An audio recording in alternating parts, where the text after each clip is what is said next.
Transpiration transpiration का मतलब क्या होता है? Transpiration is the evaporation of water from the surface of leaf cells in actively growing plants. Transpiration का मतलब होता है कि जब वाटर का लॉस होता है लीफ की सरफेस से और स्टेम से, तो उसको हम कहते हैं ट्रांसपीरेशन। ठीक है, तो ट्रांसपीरेशन क्या करता है? The process of transpiration provides the plants with evaporate cooling. सबसे पहले कूलिंग प्रोवाइड कर रहा आता है, nutrients and carbon dioxide entry. तो as a transpiration is a very essential and important process in the plant. और रेट ऑफ ट्रांसपीरेशन किस पे डिपेंड होगा? वाटर पोटेंशियल ग्रेडियंट पे, जो सॉइल से क्या करेगा? वाटर को एब्जॉर्ब करेगा और ऊपर की तरफ ट्रांसपोर्ट करेगा एंड थ्रू द स्टोमाटा ये बाहर की तरफ वाटर बाहर की तरफ लूज होगा। ठीक है, तो प्लांट होता है वो sufficient quantity of water absorb करता है रूट हेयर्स की हेल्प से। फिर उसके बाद में थ्रू एसेंट ऑफ सैप वो वाटर ऊपर की ओर जाता है और वो क्या होता है कि थ्रू स्टोमेटा बाहर की तरफ लॉस हो जाता है। तो ट्रांसपीरेशन के लिए अलग अलग साइंटिस्ट ने अलग अलग डेफिनेशन दी है। सबसे पहले हम मिलर की बात करते हैं। Transpiration is the loss of water in form of water vapour from stem and leaves. ये डेफिनेशन मिलर ने दी थी। फिर मेयर ने क्या बोला था? The loss of water vapour from aerial part of living plants is known as transpiration. ठीक है, अब सबसे पहली बात है कि आपके दिमाग में ये क्वेश्चन होगा कि इसको हमने ट्रांसपीरेशन क्यों बोला? The loss of water is known as evaporation. हम क्या कहते हैं? वाष्पीकरण बोलते हैं कि वाटर का लॉस होना यानी वाष्पीकरण। तो ट्रांसपीरेशन और एवपोरेशन में क्या डिफरेंस होता है? सबसे पहले ट्रांसपीरेशन होता है वो फिजियोलॉजिकल प्रोसेस होता है जो सिर्फ प्लांट्स में होता है। ठीक है, और जो एवपोरेशन है वो फिजिकल प्रोसेस होता है जो सरफेसेस पे होता है, सतह पे होता है।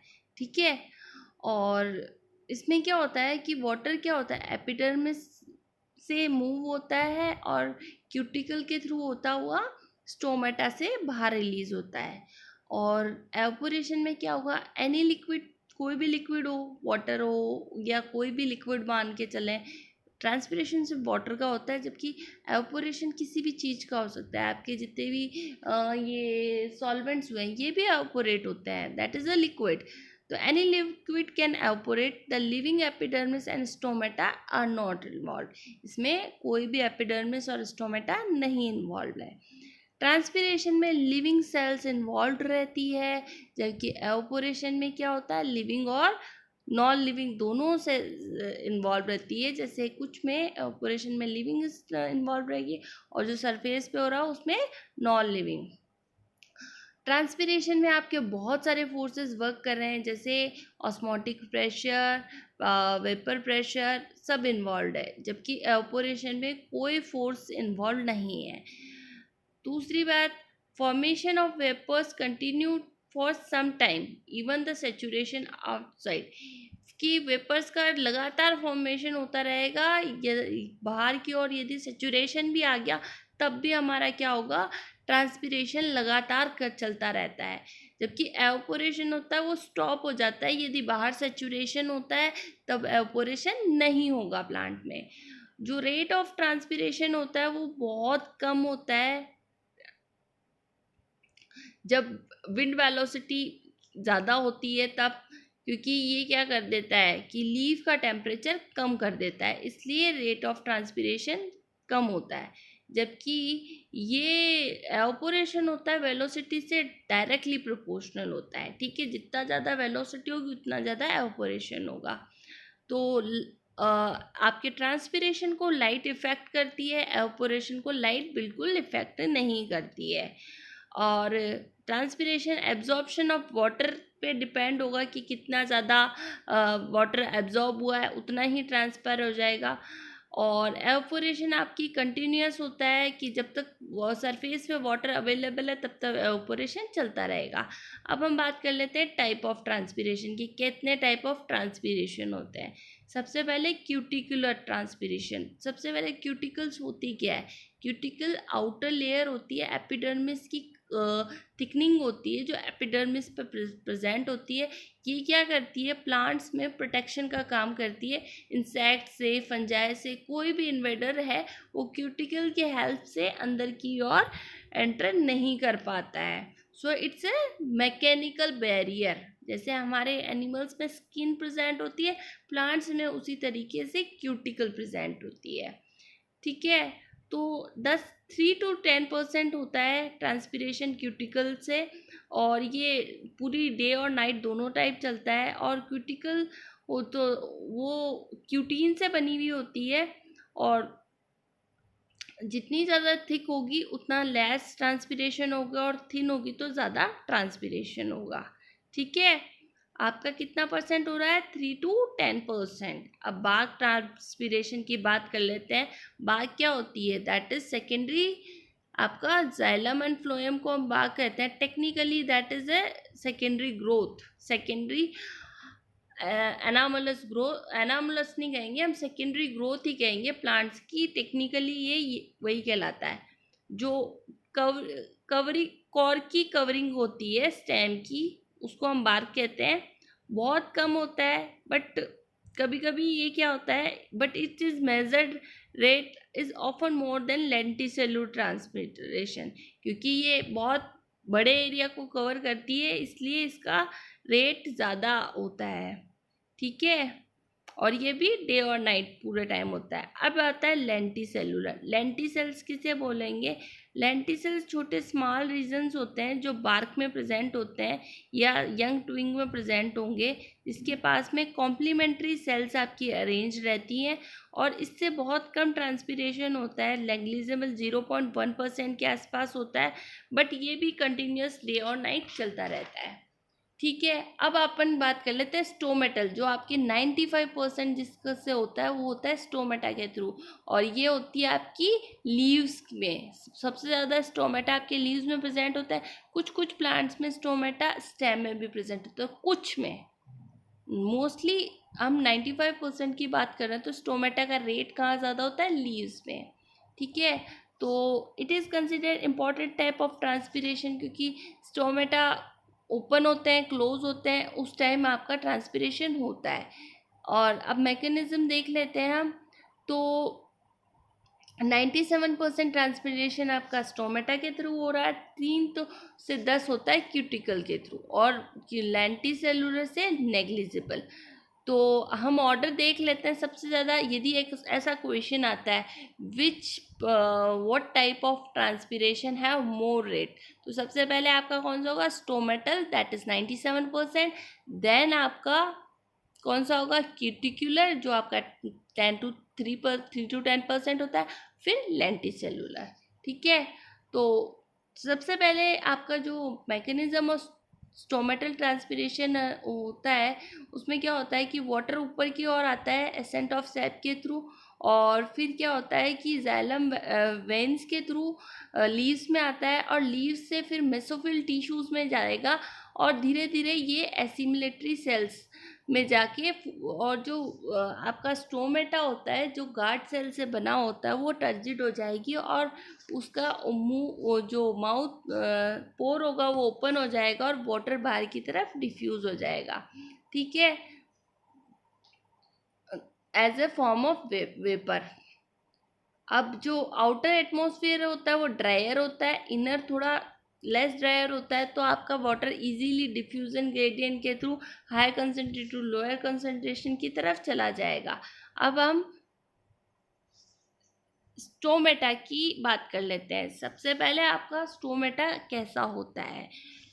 तो स्टोमेटा होता है वो बहुत सारे माइन्यूट थिकनिंग ओपनिंग्स होती है जो प्लांट्स में प्रेजेंट होती है, और जो ये दो स्पेशलाइज सेल्स होती है, जो एपिडर्मल सेल्स होती है, दो स्पेशलाइज एपिडर्मल सेल्स होती है जिनको हम गार्ड सेल्स कहते हैं। ठीक है, और गार्ड सेल्स के चारों ओर आपकी क्या प्रेजेंट होती है? Subsidiary cells. जैसे आप देख पा रहे हैं यहाँ पे दो आपकी गार्ड सेल्स प्रेजेंट है। उसके अंदर आपकी जो आउटर की तरफ थिन है, अंदर की तरफ थिक है। ये हमेशा होता है, गार्ड सेल आउटर की तरफ थिन होती है और अंदर की तरफ थिक होती है। और इसमें बहुत सारे क्लोरोप्लास्ट प्रेजेंट होते हैं, जिसकी वजह से ये ग्रीन कलर का दिखता है। आप इसको इजीली देख सकते हैं। कुछ नहीं करना है, लीफ लेना, लीफ को आपकी फॉरसेप्स से थोड़ा सा पील आउट करना, तो उसकी एपिडर्मिस निकल आ जाएगी। उससे स्लाइड पे लेके माउंट करके आप देखेंगे माइक्रोस्कोप में, तो आपको बहुत सारे स्टोमेटा इजीली दिखाई देंगे।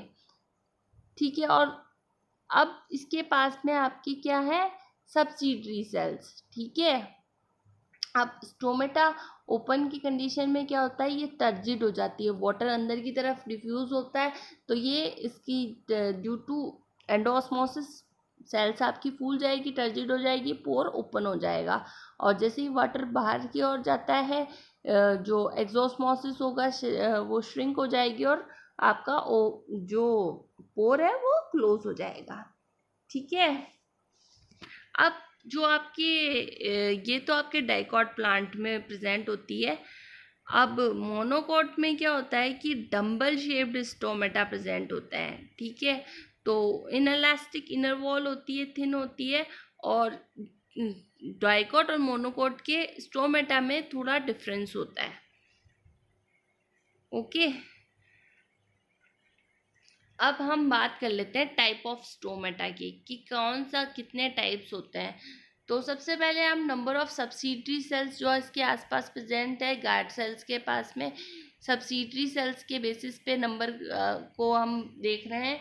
तो सबसे पहले आता है आपका एनिमोसिटिक। एनिमोसिटिक्स मतलब क्या होता है, जब स्टोमेटा के पास में बहुत सारी न्यूमरस सब्सिडरी सेल्स प्रेजेंट है। जैसे ये वाला जो आपका टाइप है स्टोमेटा का, वो एनिमोसिटिक है, इसमें सब्सिडरी सेल्स बहुत सारी है। और इसमें ठीक है, अब हम बात करते हैं दूसरे टाइप की, जो होता है पैरासिटिक। पैरासिटिक में क्या होता है कि आपकी जो स्टोमेटा ओपन जो होता है ना स्टोमेटा, उसमें सिर्फ एक और दो सब्सिडरी सेल्स होती है, वो भी पैरेलल होगी। जैसे ये आपका गार्ड सेल्स हो गई। अब गार्ड सेल्स के पास में यदि ऐसे सब्सिडरी सेल्स प्रेजेंट है, तो इसको हम बोलेंगे पैरासिटिक। ठीक है, अब हम बात करते हैं एनाइसोसिटिक। एनाइसोसिटिक में क्या होता है, गार्ड सेल्स होती है, उसमें 3 सब्सिडरी सेल्स होती हैं। ये आपकी गार्ड सेल हो गई। अब इसमें 3 सब्सिडरी सेल होगी, एक ऐसे, ये ऐसे, ये 3 सब्सिडरी सेल्स हो गई। ठीक है, और जो कॉमन वॉल होगी, stomata surrounded by 3 subsidiary cells, और एक छोटी होगी और 2 बड़ी होगी। ठीक है, अब हम बात करते हैं चौथे टाइप की, जो आपका है डायसिटिक। डायसिटिक सेल्स में क्या होगा, सब्सिडरी सेल्स होगी, वो आपकी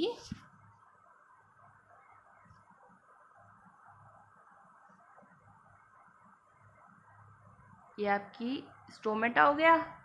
अब जो सब्सिडरी सेल्स होगी ना, वो राइट एंगल पे प्रेजेंट होगी, ऐसे प्रेजेंट होगी, जिसको बोलेंगे हम डायसिटिक टाइप। ठीक है, राइट एंगल मतलब 90 डिग्री का एंगल बना रही होती है ये। अब है एक्टिनोसिटिक। एक्टिनोसिटिक में क्या होता है, 4 और उससे ज़्यादा सब्सिडरी सेल्स होती है, और ये रेडियली एलोंगेटेड रहती है।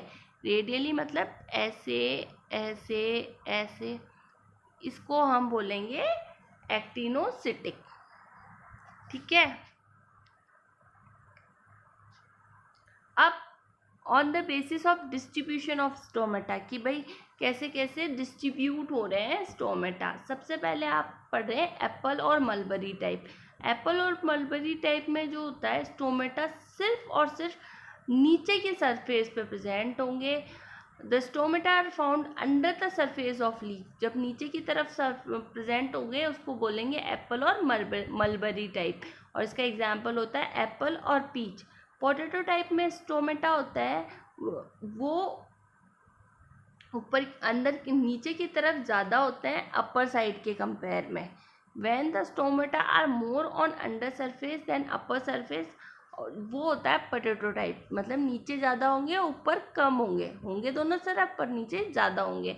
अब एग्जाम्पल कौन से है, पोटैटो, पी और टमाटो। ओट में क्या होता है, इक्वल होता है दोनों सरफेस पे, आपकी अपर एपिडर्मिस और लोअर एपिडर्मिस में नंबर सेम होते हैं, जो होता है आपका वीट, राइस और सारे मोनो। वाटर लिली में क्या होगा, स्टोमेटा सिर्फ ऊपर की तरफ प्रेजेंट होंगे, नीचे की तरफ नहीं होंगे। क्यों नहीं होंगे, सबसे बड़ा लॉजिक कि वाटर लिली कहाँ प्रेजेंट होगा, वाटर में। अब यदि नीचे की तरफ प्रेजेंट होंगे तो वाटर में वो ट्रांसपीरेशन कैसे कर पाएंगे, ठीक है। तो सबसे ज़्यादा इसीलिए एक अडेप्टेशन है कि उसमें वो स्टोमेटा है वो ऊपर की तरफ पाए जाएंगे। जितने भी फ्री फ्लोटिंग हाइड्रोफाइट्स होते हैं उसमें सब में ऊपर की तरफ स्टोमेटा प्रेजेंट होता है। फिर है पोटोमेजेटोन टाइप, जो सबमर्ज्ड एक्वाटिक प्लांट होते हैं, जो पानी के समुद्र तालाब वगैरह में नीचे की और एकदम सतह पे पाए जाते हैं, उनमें प्रेजेंट होता है। इसमें क्या होता है, स्टोमेटा एब्सेंट होते हैं या फंक्शन लेस होते हैं, ठीक है। अब मोस्टली स्टोमेटा होता है ना वो ड्यूरिंग डे टाइम ओपन रहता है और नाइट में क्लोज हो जाता है। बट सक्यूलेंट प्लांट होते हैं या क्रेसुलेंट प्लांट होते हैं, उसमें जो स्टोमेटा होता है वो दिन में क्लोज रहता है और रात में ओपन रहता है, ठीक है। तो इसे लोटिफाइड फील्ड ने क्लासिफाइड किया था on the basis of opening and closing. तो हम इसकी बात में इसमें ये पढ़ रहे हैं कि कौन से टाइम पे कौन सा स्टोमेटा खुलता है, कौन सा बंद होता है। सबसे पहले हम बात कर लेते हैं बार्ले और सीरियल टाइप। ये बार्ले और सीरियल टाइप के जो स्टोमेटा होता है ना, वो डे में कुछ घंटों के लिए खुलते हैं, बाकी टाइम ये क्लोज रहते हैं, ठीक है। मेज, वीट और सीरियल्स। अब आपका है ल्यूक्रीन और अल्फा अल्फा टाइप, जो डे की टाइम ओपन रहते हैं और क्लोज होते हैं रात को। जितनी भी मीसोफिटिक कंडीशन में जितने भी प्लांट्स हैं उसमें डे टाइम में स्टोमेटा खुलेंगे और रात में बंद हो जाएंगे। और जीरोफिटिक कंडीशन में क्या होगा, स्टोमेटा बिकेन क्रेसुलेशन टाइप। तो क्रेसुलेशन टाइप मतलब रात को खुलेगा और दिन में बंद हो जाएगा, जो आपका एग्जाम्पल है ब्रासिका और रेडिश। अब पोटैटो टाइप में क्या होता है, स्टोमेटा पूरे टाइम डे और नाइट दोनों टाइम में खुले रहते हैं, बट बहुत छोटे छोटे अंतराल के लिए बंद हो जाते हैं। जब वाटर कम हो जाता है तब ये बंद हो जाते हैं, ऑनियन, पोटैटो और बनाना में, ठीक है। इक्विसिटम में क्या होता है, ये हमेशा ऊपर ओपन रहते हैं और ब्लू लाइट होती है वो इसमें क्या करती है, मैक्सिमम ओपनिंग करती है। अब ये पता चलेगा कैसे, आप फोटोसिंथेसिस में पढ़ेंगे कि लाइट स्पेक्ट्रा कैसे रेट ऑफ फोटोसिंथेसिस को इफेक्ट करती है। और रेड और ब्लू लाइट में सबसे ज़्यादा ट्रांसपीरेशन होता है। अब हम बात करते हैं on the presence of stomata on different surface. Leaves कैसे क्लासीफाई होती है, कि ये भी सरफेस की ही बात की गई है। सबसे पहले है आपका एम्फिस्टोमेटस। एम्फिस्टोमेटस का मतलब है जब लीव्स के दोनों तरफ स्टोमेटा प्रेजेंट होंगे, अपर और लोअर की तरफ, तो उसको बोलेंगे हम एम्फिस्टोमेटस, जैसे पोटैटो टाइप। एस्टोमेटस जिसमें स्टोमा नहीं प्रेजेंट होता है। जितने भी सबमर्ज्ड हाइड्रोटाइप्स प्लांट्स है, जो पोटामेजेटॉन टाइप है जिसमें मैंने बताया था एक्वाटिक जो नीचे की तरफ प्रेजेंट होता है उसमें स्टोमेटा नहीं प्रेजेंट होता है, उसको बोलता है एस्टोमेटस। एपी एस्टोमेटस जिसमें अपर की सरफेस की तरफ प्रेजेंट होंगे, जो होगा वाटर लीफ ट्री। और हाइपोस्टोमेटस एप्पल टाइप, जिसमें नीचे की तरफ स्टोमेटा ज़्यादा होंगे, अपर नहीं रहेंगे, ठीक है। अब हम दो तरह के स्टोमेटा और पढ़ लेते हैं। एक तो होते हैं फोटो एक्टिव और एक होता है स्केटो एक्टिव। फोटो एक्टिव और स्केटो एक्टिव में क्या डिफरेंस होता है, फोटो एक्टिव होते हैं जो ड्यूरिंग डे टाइम ओपन रहते हैं, जैसे ही लाइट आएगी डे टाइम में लाइट होगा तो वो ओपन रहेंगे, जैसे पोटैटो वाला, ठीक है। और स्केटो एक्टिव है, स्केटो एक्टिव होते हैं वो नाइट टाइम में एक्टिव रहते हैं, absence of light. In the absence of light वाले होंगे स्केटो एक्टिव, और फोटो एक्टिव हो गए in the presence of light. जो हमारे फोटो एक्टिव होते हैं ऑर्डिनरी प्लांट में होते हैं, सब में ओपन रहते हैं, और स्टेटो एक्टिव होते हैं जो सिर्फ ब्रायोफिलम में प्रेजेंट होते हैं, जो नाइट की टाइम में ओपन होते हैं। ठीक है।